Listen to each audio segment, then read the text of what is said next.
अस्सलाम वालेकुम व्यूअर्स, उम्मीद करते हैं आप बिल्कुल खैरियत से होंगे। आपने हमारी पहले वाली वीडियोस देखी होंगी और आपके लिए इंफॉर्मेटिव साबित हुई होंगी। अभी हमारे पास रिव्यू करने के लिए वॉशिंग मशीन की लाइनअप, फ्रिज की लाइनअप, एसीज की लाइनअप और काफ़ी सारी चीज़ों की लाइनअप पेंडिंग है, लेकिन हम स्टेप बाय स्टेप लेकर आएंगे सारे रिव्यूज़। आज हम एसीज की लाइनअप को डिस्कस करना चाहते हैं। इसमें T3 एसी है, thunder series, pearl series, marvel series and Flexis series. और हमारा आज का रिव्यू फ्लेक्सिस सीरीज़ के बारे में होगा। फ्लेक्सिस सीरीज़ के बारे में क्यों है? क्योंकि ये हमारे स्टार्टिंग मॉडल है जिसमें हीट एंड कूल इन्वर्टर दोनों ऑप्शन आती हैं।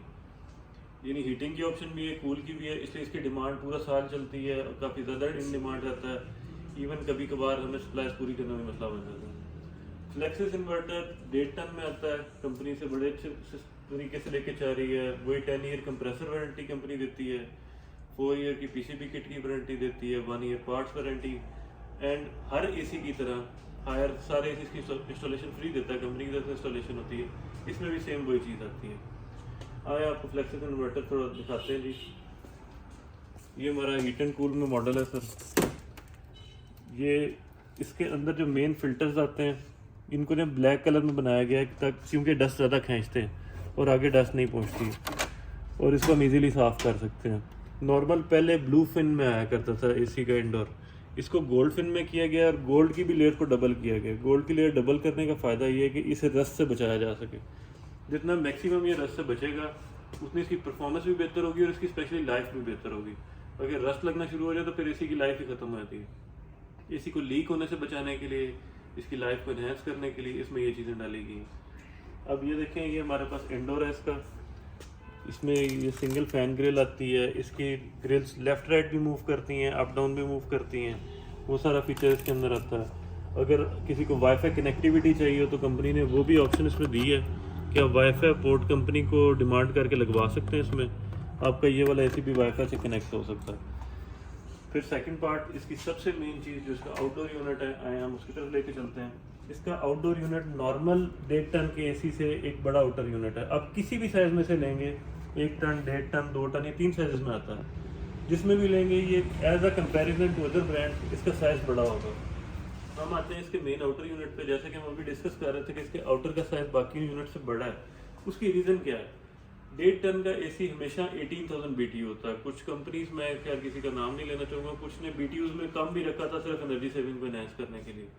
एनर्जी सेविंग तो एक हद तक एनहेंस हो गई थी, लेकिन परफॉर्मेंस बिल्कुल ख़त्म हो गई थी। लोग कंप्लेन करते थे कि जब हम नॉन इन्वर्टर से इन्वर्टर पे आते हैं तो इन्वर्टर की कूलिंग बिल्कुल बेकार होती है।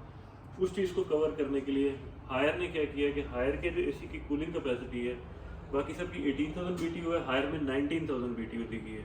19,000 BTU का फ़ायदा ये है, एक तो नॉर्मल केसेस में कूलिंग जल्दी करेगा, जल्दी एनर्जी सेविंग स्टार्ट कर देगा। मेजरली इसका फ़ायदा ये है कि जब गर्मियों में टेम्परेचर 48 डिग्री क्रॉस करता है ना, तो काफ़ी सारे ब्रांड्स ऐसे हैं जिनके एसी परफॉर्मेंस बंद कर देते हैं, उनकी कूलिंग फीचर ड्रॉप हो जाता है, कंप्लेन आना शुरू होती हैं। हायर में ऐसा बिल्कुल कुछ नहीं होता।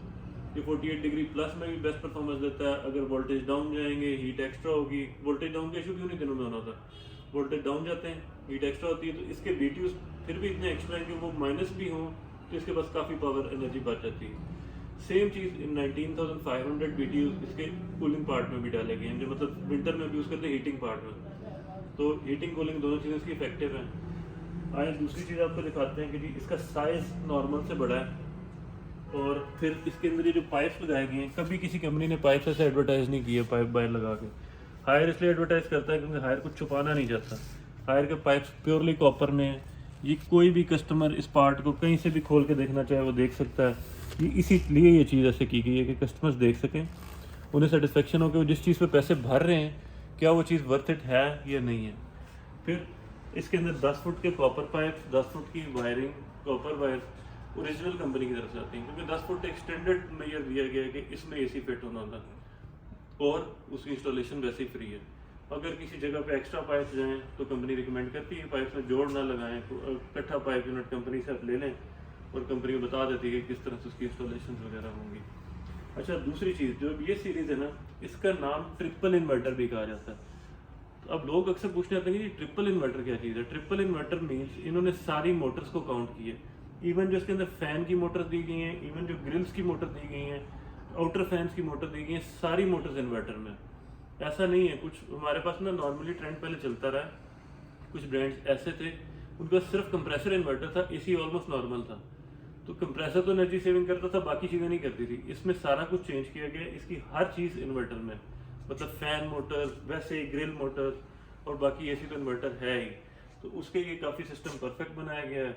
फिर इसके अंदर जो हमारा एक सेल्फ क्लीनिंग का फीचर है, जो कि आप ये कहें कि लॉन्च ही बनाया ही हायर ने था।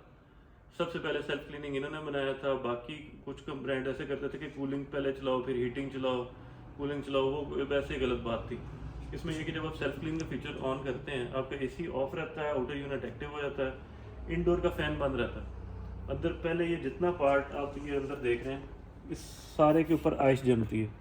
जब इस सारे पे जम जाती है, फिर एकदम ये वाला फ़ैन रेगुलर ऑन होता है, आउटर ऑफ होता है, वो सारे के सारे यहाँ से मेल्ट होके आपके ड्रेन पाइप के साथ बाहर निकल जाते हैं। इससे इंडोर की क्लीनिंग काफ़ी बेहतर होती है। मतलब आप इसको इस तरह से काउंट कर सकते हैं कि अगर आप हर 15 डेज़ के बाद सेल्फ क्लीन करते रहें, एक तो आपका हाइजीनिक इन्वायरमेंट हाइजीनिक बहुत अच्छी तरह से हो जाता है, आप काफ़ी सारे जर्म से, डस्ट से, काफ़ी चीज़ों से बच जाते हैं।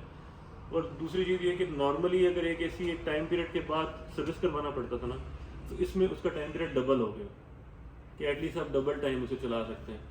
फिर इस एसी को कंपनी ने ना एक हाइपर पीसीबी किट दी थी, जो कि बिजली के झटके को भी थोड़ा सा बेहतर तरीके से एब्जॉर्ब कर सकती है। दूसरा, वो ना एक वाइड वोल्टेज पे काम करती है। मतलब आपके पास अगर एक दफ़ा एसी को आप ऑन करें, उसके बाद आपके वोल्टेज ड्रॉप होकर 170 तक भी जाएं, पर रहे स्टेबल, मतलब झटके ना मारें। अगर स्टेबल आपके पास 170 प्लस में है इलेक्ट्रिसिटी, तो एसी उस पर प्रॉपर वर्किंग कर सकता है। अच्छा, ये था आज का रिव्यू फ्लेक्सी सीरीज़ का। इससे रिलेटेड कोई भी क्वेश्चन हो आप ज़रूर हमें बताएं, कमेंट्स में बताएं।